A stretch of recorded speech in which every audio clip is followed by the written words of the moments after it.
여전히 뜨겁게 타오르는 태양. 이런 태양에도 수명이 있다는 사실 알고 계셨나요? 태양의 수명이 닿을 때는 어떤 모습일까요?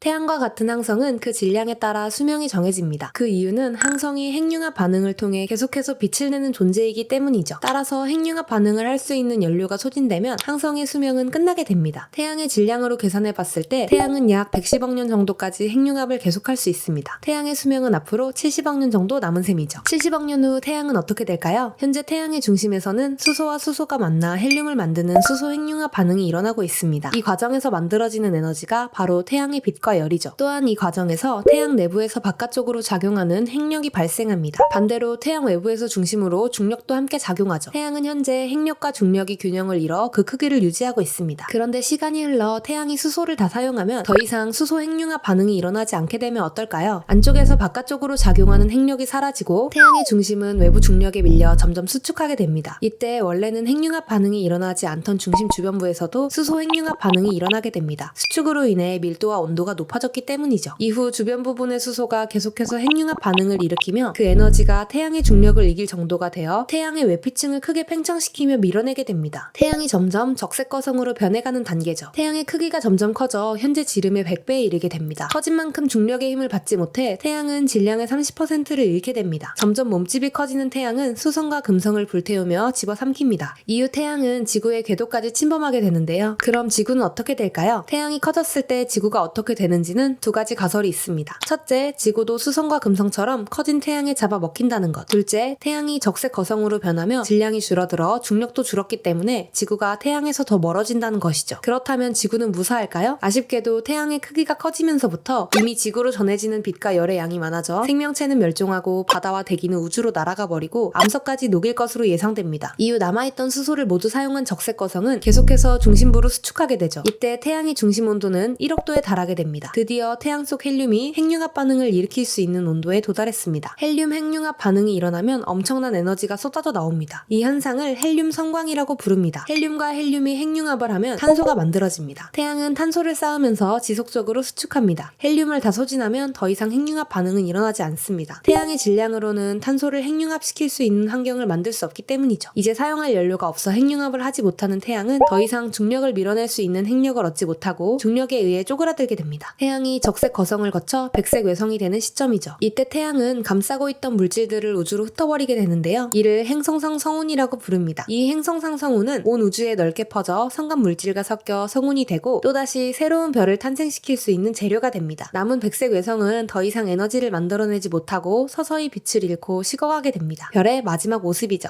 세상에 영원한 것이 없듯 이렇게 태양도 활활 타오르는 지금의 모습을 지나 조그맣고 차갑게 식어버리는 최후를 맞이하게 된다고 합니다. 아직 70억 년이나 더 남았지만 뭔가 쓸쓸하다.